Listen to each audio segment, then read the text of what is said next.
Greetings. We're now finishing our study of 2 Corinthians. We saw in the first 9 chapters a remarkable collection of fragments, which is hard to put together into a coherent letter. We saw some very important theological material and also some biographical material about Paul and his travels and his relationships to the Corinthian church. Now in this last part, the last 4 chapters, 10 through 13, we have a different kind of letter. If you'll notice on the chart, there is a division, uneven in size, between the letter of reconciliation, or at least the collection of fragments that seem to be all in that kind of vein, and then the letter reflecting severe tension between Paul and the church. The last 4 chapters, chapters 10 through 13. We have no good explanation for the circumstances that caused this tension. All we can say is that the letter itself reflects great tension. When we examine this letter to ask what the questions were, what's the cause of this problem, it looks as though some of the Corinthians have raised serious questions about Paul's authority, about his right to be called an apostle, for example. And other people who had come in after his own time had persuaded some of the Corinthians that Paul was not a bona fide leader of the church. In some ways, they undermined his authority there. And then they rejected him. Apparently this is what happened, causing that tension that we saw in the last letter, where he wrote a severe letter, a harsh letter, and made a severe visit. Those are all in the past, apparently now, although it's possible, as some scholars think, that these last 4 chapters are part of that severe letter that he mentions in passing in the first part of the letter. It's possible. In that case, these would be earlier. These last 4 chapters would actually be earlier than the first 9 chapters and reflect a period of that tension which is now over, according to the way chapter 7 ends, for example, in our studies last time. Well, now we'll look at these 4 chapters. We'll get the feeling, the background feeling for these, the way in which they reflect a whole different life situation than the first 9 chapters. The life situation is so different and so much more severe that it's very difficult to imagine that they all belong in the same letter. Now, the background, the life situation, is one of rather extreme rejection on the part of the Corinthians for Paul. So he begins this, which may be only a fragment of a letter, or maybe this is the way it began. If it begins this way, then it was an unusual beginning for Paul. I, Paul, myself, entreat you by the meekness and gentleness of Christ. I, who am humble when face to face with you, but bold to you when I am away. That is, he writes severe letters, but when he's there in person, he's not really that severe. I beg of you that when I am present, I may not have to show boldness with such confidence as I count on showing against some who suspect us of acting in worldly fashion. Now there's our first clue. Maybe part of the problem is that some suspect Paul of acting in worldly fashion. Now that probably has some relationship to the collection that he was taking up. The financial campaign that he's doing. He's trying to collect money from his Gentile churches, Gentile Christian churches, for the poor people in Jerusalem and Judea, the poor Christians there, who are suffering a period of famine and poverty. But there is some suspicion that he's mishandling the funds. That is, some people think that he's doing this for his own benefit instead of for them. So that suspecting of acting in worldly fashion probably has a reference to that. Though we live in the world, we are not carrying on a worldly war, for the weapons of our warfare are not worldly, but have divine power to destroy strongholds. We destroy arguments and every proud obstacle to the knowledge of God, and take every thought captive to obey Christ, being ready to punish every disobedience when your obedience is complete. Sounds very threatening. He's threatening to punish their disobedience. It's a harsh kind of letter. Now he goes on. He's trying to settle the problem, but he's doing it in a very severe way. Look, he says, look at what is before your eyes. If anyone is confident that he is Christ, let him remind himself that as he is Christ, so are we. Apparently some other leaders have been coming in claiming to be closer to Christ or something like that than Paul is. Even if I boast a little too much of our authority, which the Lord gave for building you up and not for destroying you, I shall not be put to shame. I would not seem to be frightening you with letters. Severe letter, harsh letters, not 1 Corinthians. I would not seem to be frightening you with letters, for they say, his letters are weighty and strong, but his bodily presence is weak, and his speech of no account. You remember when we studied 1 Corinthians that we saw several places in 1 Corinthians where he acknowledged that he wasn't a great speaker, that he was weak in speaking. But he did this on purpose, he said, or at least he explained it this way. He said that he wanted the power of what he was doing to rest in the message instead of in the way he delivered it. So this is another confirmation of his own style in preaching. His style is not a powerful, strong style in person. He writes better letters than he does in person, he says, or stronger letters at least. Now he's saying, let such people understand that what we say by letter when absent, we do when present. Not that we venture to compare ourselves with some of those who commend themselves. And there we get another clue. This clue now is that there are other leaders coming in who compare themselves with Paul, and they compare themselves with Paul so that Paul comes out unfavorably. They compare themselves with Paul, boosting their own place and their own reputation. It's a kind of rivalry between leaders going on here, behind the scenes at least, that bothers Paul when he writes this letter. He says it's a mistake to measure leaders by one another and to compare themselves with one another. That's a foolish way to proceed. They're without understanding when they do that. But then he says, I'm going to defend myself. So he's doing a little defending here. He says, we won't boast beyond limit, but we'll keep to the limits God has appointed us, apportioned to us, even to reach you. We're not overextending ourselves as though we didn't reach you, for we were the first to come all the way to you with the gospel of Christ. He founded the church there, and he's simply referring to that. He's the father of the church there. We do not boast beyond limit in other men's labors, but our hope is that as your faith increases, our field among you may be greatly enlarged, so we may preach the gospel in lands beyond you, without boasting of work already done in another's field. Now we remember from studying Romans, near the end of the letter in chapter 16, he makes a reference, chapter 15, he makes a reference to his ambition to preach in Spain, to go where nobody else has been, to break new ground, to be in new territory. This is something of what he's saying here. He doesn't like to come in after somebody has already established a church and simply add to it. He likes to go where Christ has never been heard and found a new church. He may have already done that in many places in Asia Minor and in Greece. Now he's ready to do it in another area. He doesn't refer to Spain at all in this, but the feeling level is it's toward the end of his ministry, and he wants to break into some new territory.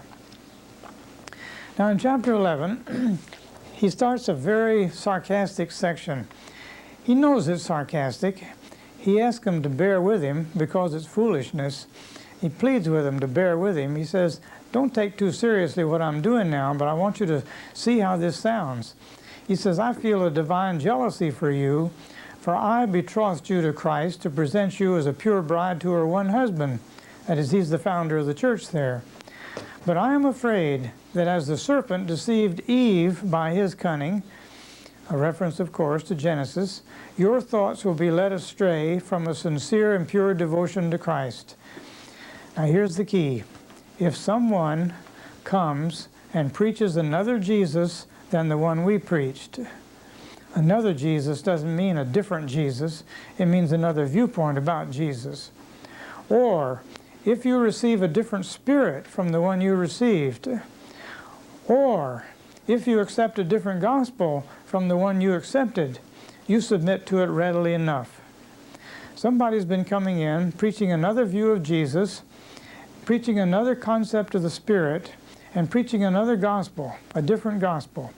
He says when that happens and these people come in and preach this different Jesus and different gospel and so on, you submit to it readily enough. He's fussing at him about this. Now he's going to defend himself. I think that I am not in the least inferior to these superlative apostles. Now that gives us our first clue as to who's doing this. Some other apostles. Who are they? They're never mentioned. We have to do a lot of guesswork on this. And we read in 1 Corinthians in chapter 15, when we were looking at the resurrection discussion, we read that Paul claims that Jesus appeared to 500 brethren at one time, and then later appeared to all the apostles, including, finally, Paul himself. And that seems to be a different group from the 12. It may be that this is a reference to that same apostle group. Somebody in another group, not part of the 12, are coming in. They've been coming into Corinth and preaching a different gospel, a different message, a different spirit, and a different understanding of Jesus. But let's leave open now the question of who these superlative apostles are. That's sarcasm. They're not really superlative. They claim to be superlative, and Paul simply uses sarcasm and irony to describe them this way. These superlative apostles. Even if I am unskilled in speaking, there's another yet acknowledgement that Paul wasn't a great public speaker. Even if I am unskilled in speaking, I am not in knowledge. In every way we have made this plain to you in all things. Did I commit a sin in abasing myself so that you might be exalted because I preached God's gospel without cost to you? Now here we have a special circumstance. You may remember in our study of 1 Corinthians, there's a passage in chapter 9 in which Paul contrasts his way of working with the other apostles. Now he means by the other apostles Peter, James, and John. James, the Lord's brother, Peter himself. They've come through Corinth also. They have their wives with them. Chapter 9 of 1 Corinthians says their wives come along with them. And they all live off the church. They don't work for their own living. Paul works for his own living. His style is different. He defends that style in 1 Corinthians chapter 9. Now he's referring to the same situation here. He's saying that these other people, these superlative apostles who come in, are different from him because he preaches without cost to the church. He says, I robbed other churches by accepting support from them in order to serve you. That's a difficult sentence because he uses an unfortunate word, robbed. He's already under suspicion in some quarters of the church for dealing with that collection that he's taking up in an untrustworthy fashion. And now when he talks about robbing other churches, that feeds right into their hands. He, of course, doesn't mean he robbed any churches. He means that he accepted support from them. He won't accept support from the Corinthians. Maybe that's part of Paul's problem. We can guess at this anyway. He seems not to have done the same thing in each church. In some churches, he would not accept any support at all, but worked for his own living. In other churches, he accepted some support. Sometimes he even accepted support when he wasn't in there, in their own church. He was in some other church. That's what he seems to be saying here. I would not accept any support from you Corinthians, but I did accept support from some other churches. I robbed other churches. Now we'll find out later on that it's the Macedonian churches that have helped him, sent him some money. I robbed other churches by accepting support from them in order to serve you without charging you, without costing anything. And when I was with you and was in want, I did not burden anyone, for my needs were supplied by the brethren who came from Macedonia. So we have a clear picture here of his needs being supplied by Macedonian churches. That means that Paul had a policy in Corinth of working for his own living and taking up a collection for the saints in Jerusalem. And he had another policy in Macedonia where he accepted support from the churches as well as taking up a collection. And now he accepts support from the Macedonians even when he's down in Corinth. So Paul's strategy at this point, or Paul's way of working with the churches, leaves him open to criticism, at least. I don't think there's any way you can challenge Paul's integrity and have any support for it at all. But you can raise the question about how wise he was in doing one way with one church and dealing with another church in a different way. So he goes on with his argument. He says, I will refrain from burdening you in any way. As the truth of Christ is in me, this boast of mine shall not be silenced in the regions of Achaia. And why? Because I don't love you? God knows I do. And what I do, I continue to work without any salary. I will continue to do. What I do, I will continue to do. In order to undermine the claim of those who would like to claim that in their boasted mission they work on the same terms as we do. Whoever these superlative apostles are, they live off the church, and yet they say their mission is conducted just like Paul's. He says that's not true. Such men are false apostles. That's very harsh now. Paul is angry. Deceitful workmen, disguising themselves as apostles of Christ. And no wonder, if even Satan disguises himself as an angel of light. So it's not strange if his servants also disguise themselves as servants of righteousness. Their end will correspond to their deeds. Now it's very unpopular and very shocking to imagine that these superlative apostles who are bothering the people in Corinth by undermining Paul's authority there, it's very difficult and embarrassing to think of these as leaders of the church, like Peter, Paul, and James, and John. We do know from the reference in 1 Corinthians 9 that their practice of mission was different from his, that they did live off the church, they did have their wives with them, whereas Paul worked for his own living. So you can't close the door completely on the identification of these superlative apostles and say that surely it's not part of the leadership. It's possible that it is part of the leadership. But let's see if we can garner some more evidence now before we make any further conclusions. He says, I repeat, let no one think me foolish, but even if you do, accept me as a fool, so that I too may boast a little. He's boasting, but he's embarrassed about it. He has to apologize for his boasting. He says, you gladly bear with fools, being wise yourselves. You bear it if a man makes slaves of you, or preys upon you, or takes advantage of you, or puts on airs, or strikes you in the face. He's getting very sarcastic here. It isn't likely that the striking in the face actually took place, but he's using it as an image or a metaphor for the way in which they've been taken advantage of. And he confesses he was too weak for that.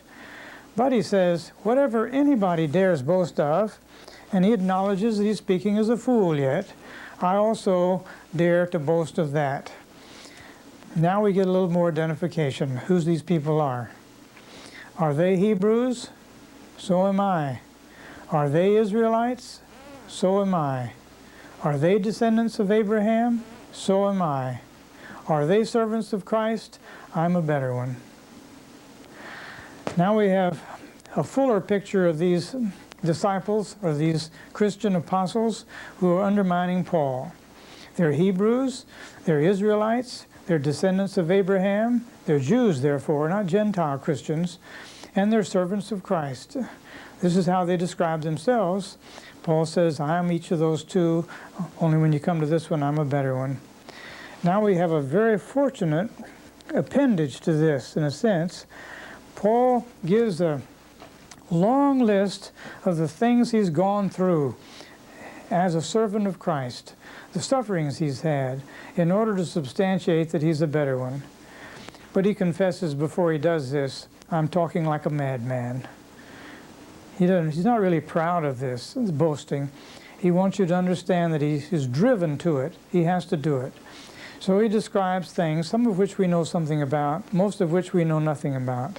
Far greater labors, far more imprisonments, countless beatings, often near death. 5 times received at the hands of the Jews the 40 lashes less 1.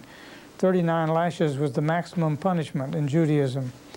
3 times I have been beaten with rods. That's Roman prison, Roman punishment, never given to a Roman citizen knowingly, and this tells, therefore, against the theme in Acts that Paul was a Roman citizen.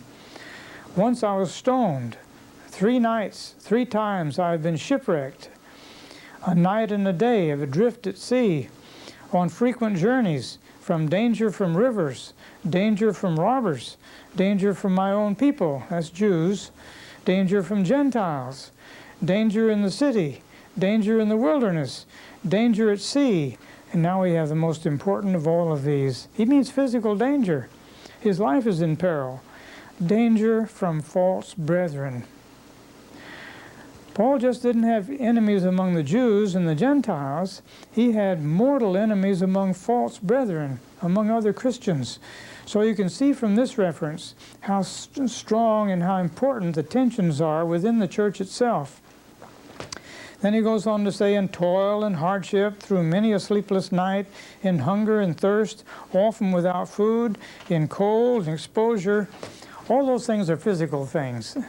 And now at the very end of this list, he comes to what is the most poignant, one of the most telling and the most helpful insights into the personality of Paul that we have anywhere in his letters. He said, listen, apart from all these physical sufferings, shipwrecks and being at the point of death, in danger from all these kinds of people, apart from all that, he says, there is the daily pressure upon me of my anxiety for all the churches. Who is weak? And I am not weak, he says. Who is made to fall? And I am not indignant. Paul feels the weaknesses of these churches and makes him weak. When they fall, he's indignant. He's not just defending his own reputation. He has a deep daily anxiety for all the churches.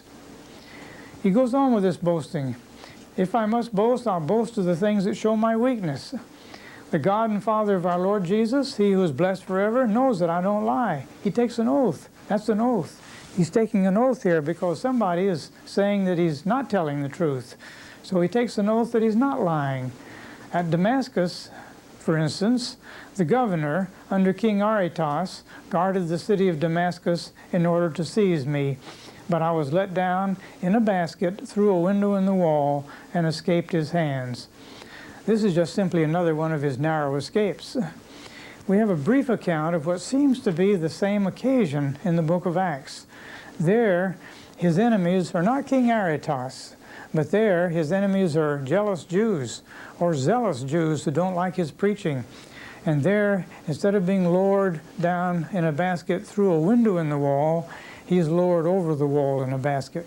Some trivial differences, but it's important to note that his enemy here is the king, King Aretas, rather than the Jews, according to his own memory and his own way of telling this. Now he goes on to say, and this is a personal insight into Paul's religious experiences, I must boast, there's nothing to be gained by it, but I'll go on. Now he's going to boast about visions and revelations of the Lord. I know a man in Christ who 14 years ago was caught up to the third heaven. That sounds like it's somebody else, not himself. But he's a person here, he's talking about a person here that later on will be identified with himself. So it's a strange way to refer to himself, but he nevertheless is talking about himself. Whether in the body or out of the body, I do not know. God knows. This man was caught up into paradise. Whether in the body or out of the body, I don't know. God knows. And he heard things that cannot be told, which man may not utter. On behalf of this man, I will boast. But on my own behalf, I will not boast, except of my weaknesses. Even if I do wish to boast, I shall not be a fool, for I'll be speaking the truth. But I refrain from it, so that no one may think more of me than he sees in me, or hears from me. Now this next verse is the key to understanding this part.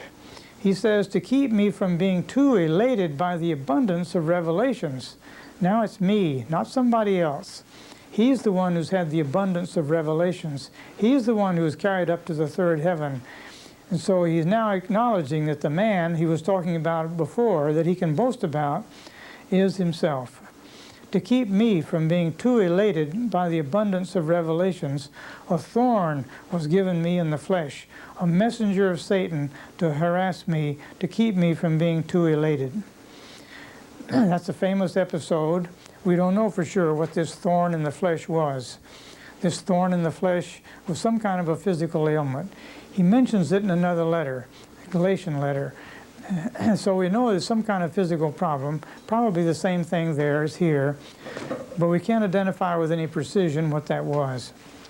He prays about it. He prays that it will leave him. 3 times I besought the Lord about this, that it should leave me. But he said to me, my grace is sufficient for you, for my power is made perfect in weakness. A basic answer. A lot of people pray that their physical ailments may be taken away, and the answer is no. Paul had that experience. If anybody would have a right to claim that their faith would justify their healing, Paul would certainly be at the top of the list. But his claim did not get observed, and the answer that he felt, somewhere deep in his own spirit and his own heart, is that the answer sometimes to a prayer for healing like this is an answer that's no for some other purpose. Maybe God's power is made more plain in weakness than it is in strength, and maybe more plain in sickness than it is in health. So we have to ponder that when we think about the relationship between our own illnesses and our own prayers for healings. Now he says, I've been a fool. You forced me to it. I ought to have been commended by you, but instead of being commended by you, he says, I've had to boast. I've had to do the boasting for myself instead of letting you boast for me. But that was a foolish thing to do, and yet he wasn't really ashamed of it. It's not really an arrogant, egocentric Paul that's boasting here. It's a Paul that cares so deeply about the church that he's doing everything he can to help them to see what he's really doing there. He apologizes for not accepting support from them, but he does it very sarcastically. It's not really a wrong, but he says, if you think it's a wrong, forgive me this wrong. Now he says, I'm going to come to you again. 3rd time I'm ready to come to you. He said, I'll most gladly spend and be spent for your souls. But now we see the accusation again that they have against Paul. Granting that I myself did not burden you. Of course, he never took any money from them for his own living expenses. I was crafty, you say. That's the charge against Paul now. And got the better of you by guile. That probably means that he was taking up this big collection in the name of the saints in Jerusalem. He wouldn't burden them, but he was crafty. He took up money another way for another purpose. And he answers that criticism or that charge by these big rhetorical questions. They know the answers to these. Did I take advantage of you through any of those whom I sent?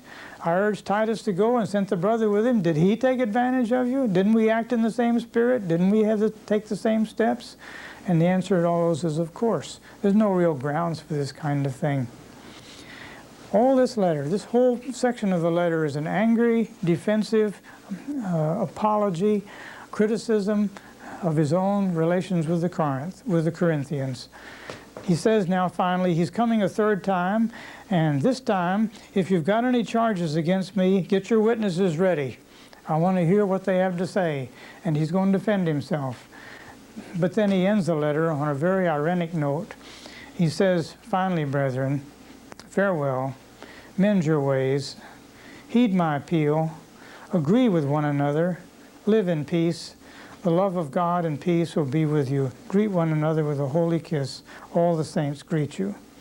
So he ends the letter in affectionate fashion, even though most of the letter is a harsh, angry, severe letter, defending himself and his practices there against the charges of some other apostles who always remain anonymous. We have no idea who these apostles finally were, and it's very risky to hazard a guess as to who they were because the information that helps us do that is just almost non-existent.